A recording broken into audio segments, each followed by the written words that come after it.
Bonjour à tous et merci de nous rejoindre sur Futur TV pour cette nouvelle édition de la rédaction à la une de l'actualité de ce mercredi 2 octobre. Naufrage en Indonésie, une délégation officielle s'apprête à quitter Beyrouth pour se rendre sur les lieux du drame. Au moins 21 Libanais ont péri lors de leur voyage clandestin vers l'Australie.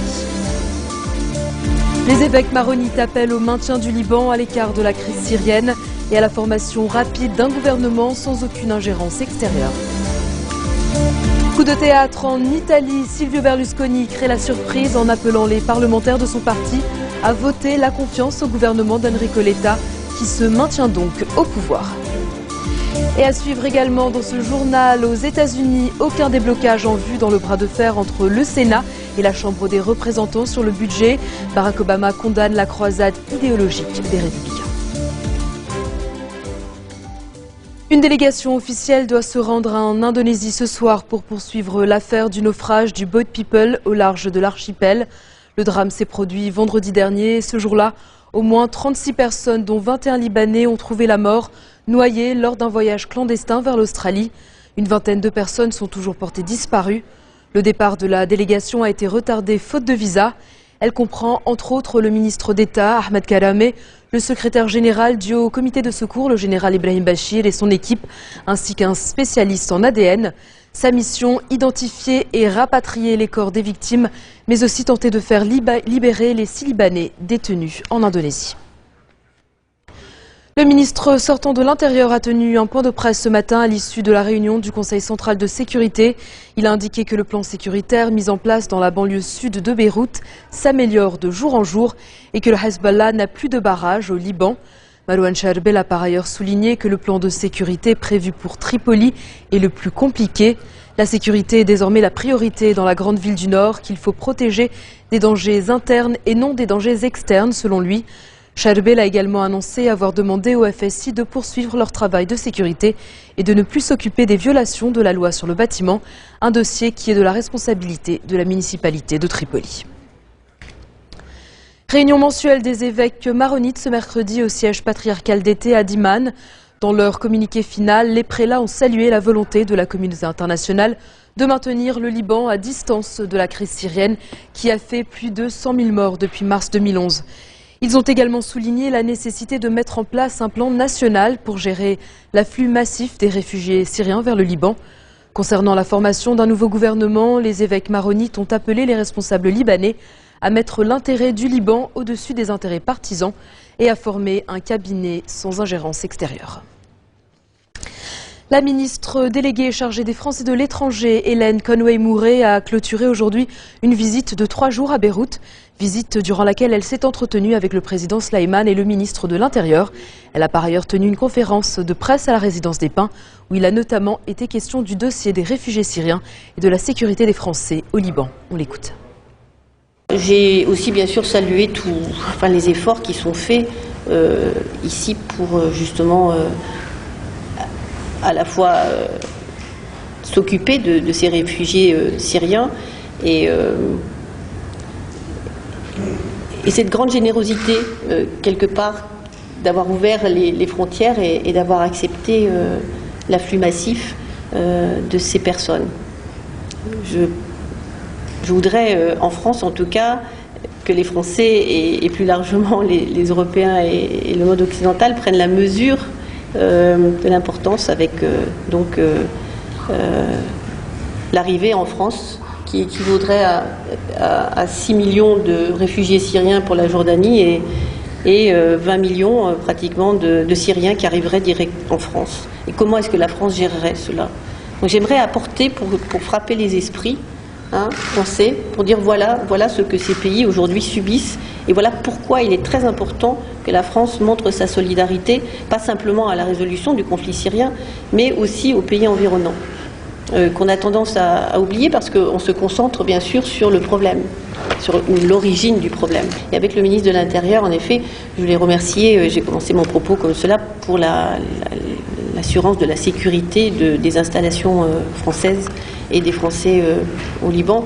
Il y a bien sûr eu un pic dans l'inquiétude de ceux-ci fin août, maintenant qui est stabilisé, mais qui a pu être stabilisé justement grâce aux efforts réalisés localement pour que cette sécurité, alors la sécurité passive que l'on peut voir, mais aussi une présence importante qui rassure autour des établissements scolaires, les parents qui amènent les enfants, et puis dans la vie quotidienne des personnes. Les Français sont présents depuis longtemps, ils continueront à être présents tant que nous en aurons besoin. Enfin, quand je dis nous, c'est un nous collectif, c'est-à-dire vous et nous, c'est pour la stabilité de la région.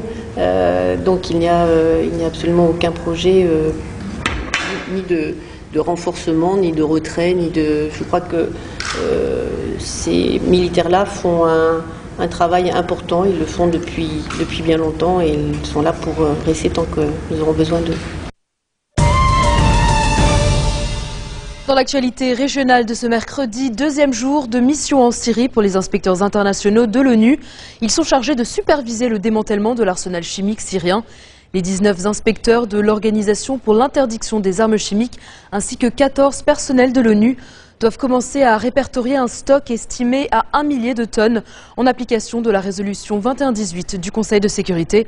Leur mission est l'aboutissement d'un bras de fer inédit depuis la guerre froide entre Washington et Moscou. C'est l'une des opérations de désarmement les plus ambitieuses et les plus dangereuses jamais tentées dans un pays en pleine guerre civile. Un loup déguisé en mouton, c'est ainsi que Benyamin Netanyahou a qualifié le nouveau président iranien lors de son discours devant l'Assemblée générale de l'ONU. Discours qui intervient une semaine après celui de Hassan Rouhani à cette même tribune. Netanyahou a dénoncé le vrai visage de Téhéran, affirmant qu'Israël ne laissera jamais l'Iran acquérir l'arme nucléaire et qu'il était prêt à agir seul pour l'en empêcher.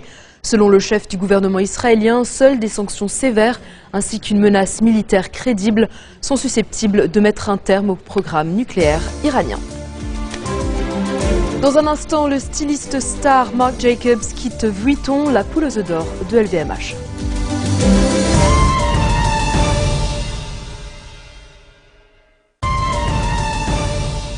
Retour sur le plateau de l'info de Futur TV. Coup de théâtre en Italie. Silvio Berlusconi annonce qu'il appelle à voter la confiance au gouvernement d'Enrico Letta. Un revirement complet de la part du Cavaliere, celui-là même qui appelait à la chute du cabinet Letta. Ce rebondissement s'est produit à la mi-journée lors du débat au Sénat. Enrico Letta a sollicité un vote de confiance au Parlement pour tenter de sortir de l'impasse politique. Avec l'appui inattendu de Berlusconi, son gouvernement devrait donc se maintenir. Cette crise avait éclaté ce week-end avec l'annonce de la démission des 5 ministres appartenant au parti de Silvio Berlusconi. Aux États-Unis, aucun déblocage n'est en vue dans le bras de fer autour du budget. Depuis hier, les services fédéraux sont fermés, faute d'accord sur la loi de finances. Le Sénat, majorité démocrate, a rejeté les propositions du camp républicain. Propositions qui visaient à assurer des financements partiels ainsi que la réouverture de quelques-uns des services fédéraux. Barack Obama a condamné la croisade idéologique des républicains à la Chambre des représentants. Il les accuse de prendre le pays en otage en refusant de voter le financement de la réforme du système de santé. Le président américain a donc dû annuler son déplacement prévu la semaine prochaine en Asie du Sud-Est. En bref, dans le reste de l'actualité de ce mercredi, en Grèce, 4 députés du parti néo-nazi Aube Dorée ont été inculpés de constitution et appartenance à une organisation criminelle. Après des dépositions marathon de plus de 14 heures devant un juge d'instruction d'Athènes, 3 députés, dont le porte-parole du parti, ont été mis en liberté conditionnelle, tandis qu'un 4e a été placé en détention provisoire. Des inculpations qui interviennent après l'assassinat d'un rappeur antifasciste par un membre du parti. La riposte diplomatique ne s'est pas fait attendre au lendemain de l'expulsion de 3 diplomates américains par Caracas. Les États-Unis ont annoncé le renvoi de 3 diplomates vénézuéliens, dont le chargé d'affaires à Washington. Ils ont 48 heures pour quitter le pays. Lundi, le président du Venezuela, Nicolás Maduro, avait ordonné l'expulsion des 3 diplomates américains, accusés d'entente avec l'opposition pour fomenter des actes de sabotage économique et du réseau électrique du pays. Et puis le styliste américain Marc Jacobs quitte Louis Vuitton. Il était depuis 16 ans aux commandes de la marque phare de LVMH, le numéro 1 mondial du luxe. Le designer quitte Vuitton pour mieux s'occuper de sa propre marque et préparer son introduction en bourse. Louis Vuitton assure l'essentiel de la rentabilité de LVMH. À elle seule, la marque célèbre pour ses sacs et sa toile monogramme, mais aujourd'hui près de 7,5 milliards d'euros de chiffre d'affaires. L'humoriste hors pair Gad Elmaleh est l'une des personnalités préférées des Français. Il entame dès demain une série de représentations à New York pour y présenter son nouveau spectacle Sans tambour. Puis direction le Canada avant un retour en France prévu en novembre pour de nouvelles dates. Portrait de ce surdoué de la scène. Gad Elmaleh, icône de l'humour à la française. Personnage atypique et drôlement doué pour faire rire son audience, la success story de Gad Elmaleh est remarquable. Il n'y a pas longtemps, je faisais un spectacle en France, j'ai dit à un gars, vous êtes d'où? Il m'a dit oui. Le public est surprenant, je te jure, je blague pas. Il y a un mec dans la rue à Casa, il y a 2 jours, il m'a dit, ma femme vous adore, et c'est réciproque. Humoriste, acteur, chanteur et musicien, Gad ne rechigne pas à multiplier les casquettes. Issu d'une famille juive marocaine, le jeune prodige grandit au Maroc à Casablanca. C'est en regardant son père exercer le mime amateur au cercle amical français de Casablanca qui donne l'envie de la scène à ce génie de la blague. Really? From America? Là tu dis from America. Ça passe. En France, c'est différent. En France, il existe encore et il subsiste encore, malheureusement, quelques clichés. Ah, j'aime pas les clichés, ça me dérange, j'aime pas. Il grandit au sein d'une famille d'artistes, ce qui l'influence très tôt à suivre lui aussi une carrière artistique. À 17 ans, il quitte sa ville natale pour Montréal où il commence à se produire dans des cabarets. À son retour à Paris, le jeune Gad a 21 ans. Il intègre le célèbre Cours Florent afin de travailler son jeu d'acteur, mais la consécration n'arrivera qu'en 1996 quand il réalise son premier one-man show intitulé Décalage. Tu sais à peine nager, tu veux faire le papillon. Ah, papillon, papillon. Ou bien tu veux faire le crawl, mais tu sais jamais à quel moment il faut sortir la tête pour respirer.